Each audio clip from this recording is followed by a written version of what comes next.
Hello বন্ধুরা, Pinki kitchen থেকে আপনাদের সকলকে ওয়েলকাম জানানো হচ্ছে। আজকে আমি দুটো রেসিপি দেখাবো। একটা দেখাবো নিরামিষ পটলের ঘন্ট গোবিন্দভোগ চাল দিয়ে, আর দেখাবো একটা ডাঁটা শাকের যে কচি ডাঁটাগুলো থাকে সেই ডাঁটাগুলো চচ্চড়ি বানিয়ে।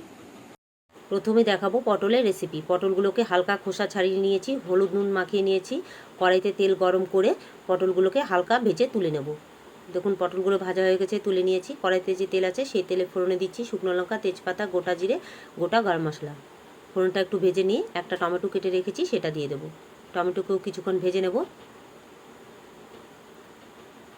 ভাজা হয়ে গেছে টমেটো। গোবিন্দভোগ চাল ধুয়ে রেখেছিলাম সেটাও দিয়ে দিলাম, চালটাও কিছুক্ষণ ভেজে নেব। ভাজা হয়ে গেলো চালগুলো। আদা আর কাঁচা লঙ্কা পেস্ট করে রেখেছিলাম, একটু জল মিলিয়ে দিয়ে দিলাম। কিছু গুঁড়ো মশলা দেবো।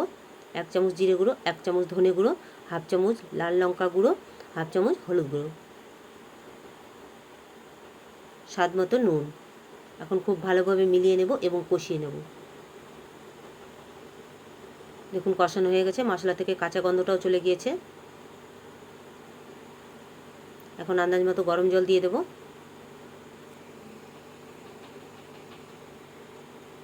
আবার মিলিয়ে নেব। মিলিয়ে নিয়ে ঝোলটা ফুটে উঠলে পরে ভাজা পটলগুলো দিয়ে দেব।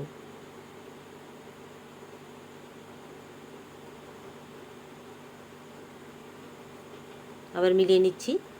ঢাকা দিয়ে দেবো 15 মিনিটের জন্য, এবং গ্যাসের আঁচটাকে একদম লো ফ্লেমে রাখবো। তাহলে চালটা ভালোভাবে সেদ্ধ হবে। দেখুন 15 মিনিট পর ফিরে এলাম, চালটা খুব ভালোভাবে সেদ্ধ হয়ে গেছে। সামান্য একটু গরম মশলা গুঁড়ো দিচ্ছি আর সামান্য একটু ঘি দিয়ে দেবো।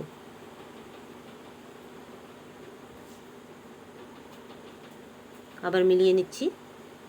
তৈরি হয়ে গেলো আমার গোবিন্দভোগ চাল দিয়ে পটলের ঘন্ট। নামিয়ে নিলাম। প্লিজ বন্ধুরা এভাবে একবার পটলের ঘন্ট বানিয়ে খেয়ে দেখবেন, খেতে দুর্দান্ত লাগে। এখন ঢাকা দিয়ে দিচ্ছি, তাহলে গরম মশলা এবং ঘিয়ের গন্ধটা খুব ভালোভাবে মিশে যাবে। এবারে আমি ডাঁটা চচ্চড়িটা দেখাবো। প্রথমে আলু ভেজে নিচ্ছি। আলুগুলোকে মোটা মোটা লম্বা করে কেটে নিয়েছি, আলু ভাজা যেভাবে করে। আলুগুলো ভাজা হয়ে গেছে, সামান্য একটু কালো জিরে দিয়ে দিচ্ছি। ডাঁটা শাকের যে কচি ডাঁটাগুলো থাকে সেই ডাঁটাগুলো দিয়েই চচ্চড়িটা বানাবো। কালো জিরেকেও কিছুক্ষণ ভেজে নেব। ভাজা হয়ে গেছে, এখন ডাঁটাগুলো এবং ঝিঙে দিয়ে দিলাম।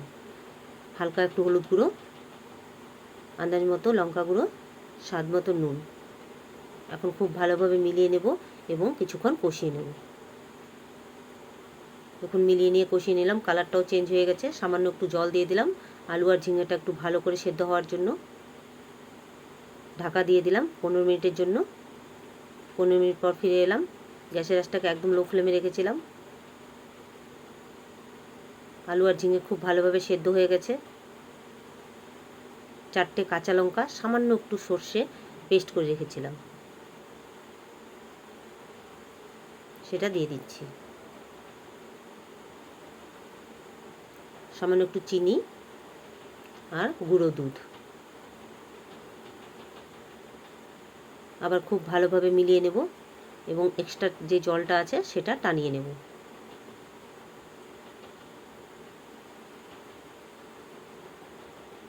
দেখুন এক্সট্রা জলটা টেনে গেছে। তৈরি হয়ে গেলো আমার ডাঁটার চচ্চড়ি। প্লিজ বন্ধুরা এইভাবে একবার কচি ডাঁটার চচ্চড়ি বানিয়ে খেয়ে দেখবেন, খেতে দুর্দান্ত লাগে গরম ভাতের সাথে। এখন আমি পরিবেশন করে দেব। ভাত, গন্ধরাজ লেবু, শসা, ডাঁটার চচ্চড়ি, গোবিন্দভোগ চাল দিয়ে পটলের ঘন্ট, নিরামিষ সবজি, চাল কুমড় দিয়ে মুগ ডাল। প্লিজ বন্ধুরা আমার রেসিপিগুলো এবং ভিডিওটি যদি ভালো লাগে এবং থালিটা যদি ভালো লাগে তাহলে একটা লাইক, শেয়ার এবং কমেন্ট করতে ভুলবেন না। আগামী দিনে আপনাদের জন্য আরও নতুন কোনো রেসিপি নিয়ে আসব। আপনারা আমার পাশে থাকুন এবং আমাকে সাপোর্ট করুন।